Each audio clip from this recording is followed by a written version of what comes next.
Indiana State football fall camp coverage is brought to you by U.S. Lawn, the official lawn care provider of Sycamore Athletics. Jackson, expectation at the position, that gets thrown around so much here.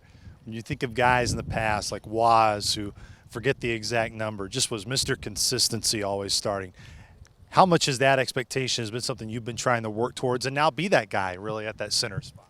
I think starting off my freshman year 6 years ago with Waz really helped out, following him for 3 years in his lead and seeing the way he set the standard for everybody in the room, because he was the longest tenured starter when he ended up graduating. And then last year having Alvin, who was in front of me behind Waz, having him there, and he continued that standard. And I hope that I'm setting that expectation along with Jose and now Joel and Carter, who are both in the same position as they were last year, to keep proving to the young guys, for years to come, that the standard is the standard. And there's one expectation. That's if you're in there to play and do good and do the job right.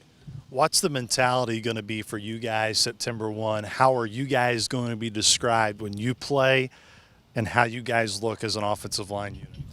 The one thing we've been talking to with Coach Funk since he became our O-line coach back in the spring is, defeat your yesterday. And for us, it's just going to be tough. We want to be tough, and we want to be known as the people who work the hardest and play the hardest. And if that's what our group's known for, I'll be very proud of us, because everything we put in, we're going to look at, we have a bad play, we're on to the next immediately. That's the whole mantra in our room. And just stack the plays up, stack the days up, and we're going to get there. We just want to be known as being tough and guys who work hard and play hard. For a plethora of different reasons, there's been many guys who have been getting a ton of reps in fall camp. How beneficial is that, not just obviously for you, but benefit for the guys down the line? There have been many guys who have had their name called here during camp, and now as you get in the game week prep. I'll say my freshman camp, I had a similar situation what's going on now. I got a lot of reps in camp, and then, we get to the season, I'm back down on scout team, but those reps really help with confidence and building guys up that, they find themselves in the season on scout team, third, fourth string guys. When they get to spring, they know what they can do, and they don't have to build themselves back up when we get to spring, and they're not starting all over again. It's helping them set the standard for them for years to come, where, as soon as they get into the position, with either it's a backup or a starting role, they're ready to go. They know what's going on. They're not going to be so lost out there and trying to figure out the speed and how fast everything's going. They're just ready to go. It takes everybody. You understand that, everybody knows, but how much onus do you guys in the offensive line room really put on that position, put on you guys to know if we really want to get to where we want to go this year, a lot of it is going to be dictated of how good we are? I'd say it started my freshman year when Coach Mal said it to everybody, and you said it best, it starts up front. And that's not just us, it's both sides of the ball. And I feel like as an O-line, we're getting there, and we're owning it, and we're taking everything on us. We have a bad day of practice. We're not putting it on receivers, quarterbacks, running backs, and tight ends. We're putting it on us. We could have a good day, but if at the end of the day it's not a good day as a whole offensively, it's on us. And the same with the D-line. I think our D-line is very good this year, and they're helping us get prepared for the season. And I'll give a big credit to them because they keep us honest. We don't get a big head on ourselves because of those guys. They're there for us, and they're there to keep us rolling and keeping us honest on our toes.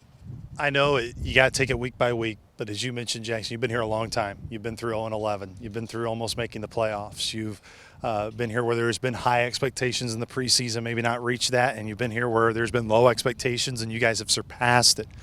What would it just mean to you to leave here knowing that the program is in better shape? I know it's already in better shape than what it was when you got here, but to try to finally get this team to reach the expectations that you guys talk about all the time.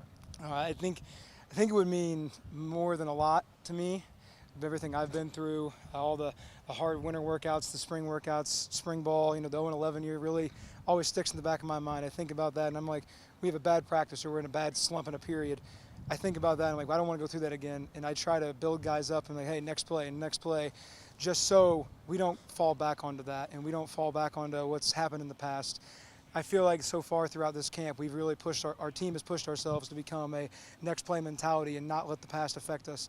I tell guys in the room all the time when we're in film, if they get upset about something, there's nothing you can do about it now. It happened, learn from it, move on, and just get over it. It's on to the next, and you just got to improve on it.